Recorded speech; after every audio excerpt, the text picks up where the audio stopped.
Weather, rated Middle Tennessee's most accurate forecast. Starting off with some video from out west, Denver, Colorado. A powerful storm roared into Denver yesterday afternoon. The storm brought torrential rain, hail, even blew that guy's hat off. He was trying to dash for cover as that storm rolled in. The high winds, you can see it just really blowing the rain around and blowing people around. Knocked out power to at least 4,000 customers. That is the Platte River right there, which looks like a full-fledged river. Usually it looks like a creek, but after the storm passed, it was full. Flooding was an issue on Interstate 25 in Metro Denver as well. The weather actually delayed the Colorado Rockies game at Coors Field, where the grass was covered with hail. Crews had to pull out snow shovels to get it all off of the tarp there. After a delay of more than 2 hours, the game did go on.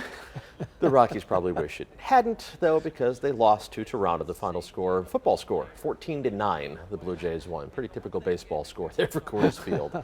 Around here, we had some hefty storms yesterday, but nothing to that level. We had a little bit of minor wind damage here and there. The storms really blew up yesterday afternoon. We were anticipating only a slight storm chance, but those storms really maximized their potential as the humidity was still here yesterday. It did drop gradually throughout the day, but there was still enough to fuel those storms. Close to a half-inch of rain officially at the airport yesterday puts us close to 4.5 inches for the month of June, which is a good thing. The problem is it's fallen in the course of basically 3 or 4 days instead of being spread out throughout the month.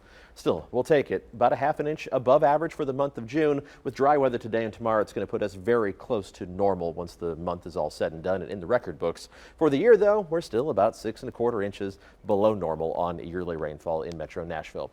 Let's take a look outside, and this morning we're starting off with dry conditions. Skies are brightening just a tiny bit now. We're about 45 minutes away from sunrise. Not seeing any fog here, even from our usual foggy spot in Carthage there in Smith County, so that's a good start to the day, and looking good over downtown Nashville as well. The fog is very sparse, but it is out there. Patchy dense fog this morning will burn off very quickly once the sun comes up, which it will do at 5:33.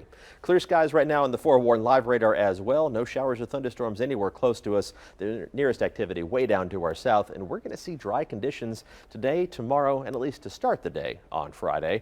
We'll check the Futurecast version of when the rain's going to move back in here in just a second. Temperatures right now are in the mid to upper 60s to low 70s. Still feels like a late June morning out there. It's warm, kind of muggy, but the humidity is going to be dropping hour by hour as we head through the morning, and by noon already it's going to feel pretty comfortable out there.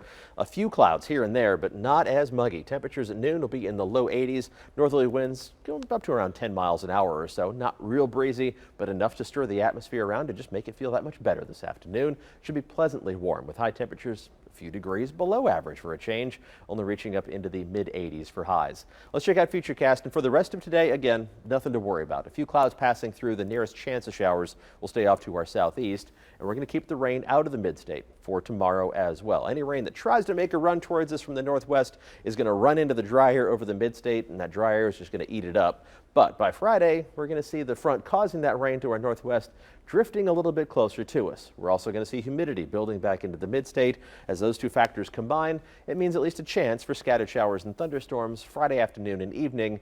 But again, this is day 3 of Futurecast. Sometimes it has a tendency to overestimate our rain potential, so I'm leaving it at only about a 1 in 3 chance of those scattered showers and storms on Friday.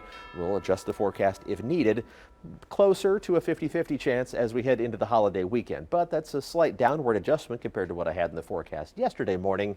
It means be flexible with any outdoor plans. Don't cancel anything, but just be ready for kind of typical summertime weather. High temperatures around 90 and scattered storms possible, mostly during the afternoon and early evening hours. That goes for all 3 days of the 4th of July weekend. You still going to do your camping thing? Yep. Because we are recklessly optimistic. Recklessly. All right, Paul. Well, in California,